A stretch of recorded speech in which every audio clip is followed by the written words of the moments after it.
Anong ginawa ko sa'yo? Ano? Alin yun? Ay, ito sugod na, sugod o! Ba't mo pinawi kapatid ko? Tangi, masyado na marami tayo dito, ang kalat na! Tsaka hindi sila naglilinis ng bahay! Konti na lang tayo dito, tayo na lang magkasama, so, para masaya! Saan sila titira doon? Ha? Yung bahay ko doon, ginagawa pa. Kamukhang si Batchoy, baw-baw ko.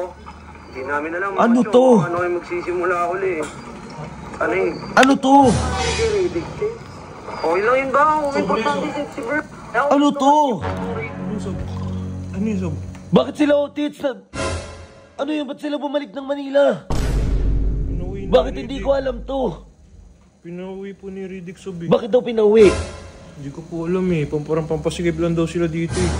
Parang kang kulibag. Ina naman.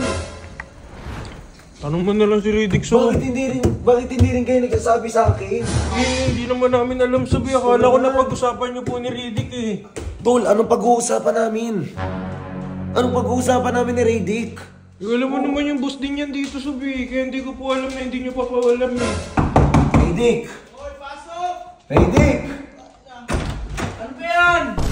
Anong ginawa ko sa'yo? Ano? Alin yun? Ay, ito sugod na, sugod o! Ba't mo pinawi yung kapatid ko? Ba't mo pinawi kapatid ko? Tangi, masyado na marami tayo dito, ang kalat na! Tsaka hindi sila naglilinis ng bahay! Ano? Riddick, anong pakialam mo? Pakialaman niyo yung mga kapatid ko. Pasalamat ka nga, may pakialam ako sa'yo kasi hindi naman naglilinis ng bahay. Concern lang ako sa'yo, nagbabayad ka dito, ang laki ng binabayaran mo. Anong concern mo sa akin? Anong pakialam mo sa akin? Eh, ayun, yung pinauwi ko sila, parang wala ka masyadong isipin. Ang pangit naman nun. Ang dami naming iniisip dito, tapos dadagdag pa yun. Pati ikaw, di ba? Hindi mo na din sila iisipin. Anong pakialam mo? Ano na ito? Mali pa pala ako. Anong pakialam mo sa buhay ko? Anong pakialam mo sa akin? Riddick, mga kapatid ko yun. Ano naman kung kapatid mo? Importante, okay na sila, nakabalik na sila doon. Safe naman silang nakauwi. Oo nga. Di ba? Riddick, cargo ko yun. Putang ina naman, tol. Ayun na nga, safe naman na eh. Wala ka nang dapat isipin, safe na sila. Konti na lang tayo dito, tayo na lang magkasama. So, para masaya. Saan sila titira doon? Ha? Yung bahay ko doon, ginagawa pa. Sabihin mo nga saan sila titira doon. Oh, sige. Mas mapapahamal sila kung magre-renta sila doon. Dito, sagot ko sila dito. Wala silang ginagastos dito.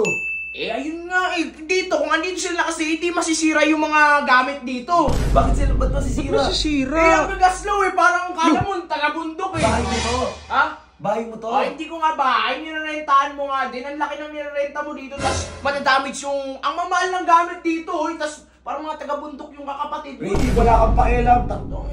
Magmamagandang loob na nga lang yung kas ko eh. Oo nga eh. Samahan niyo po eh. Hindi nagmamagandang loob yun. Pakilamero ka. Alam mo, Talagang tao eh. ano, ang pangit pala gumawa ng tama eh. Inaano ka ba namin? Inaano ka ba namin? Wala naman. May ginawa ba kami masama sa'yo? Wala naman. Wala naman yun pala pala eh. eh. Oo, masama ba ginawa ko ngayon? Alamang. Tangina, next time naman magsabi ka sa akin, tol. Sorry, kung nagkusa lang ako eh, baka sakaling Nagkusa. Sabi mo, alam ni Sob. Sabi mo. Sinabi mo. Ano na ito? Tol, alam mo, ang hirap makipag-usap sa mga ganyan tao. Kaya nga, Sob eh. Mga sarado yun sila mag-isip.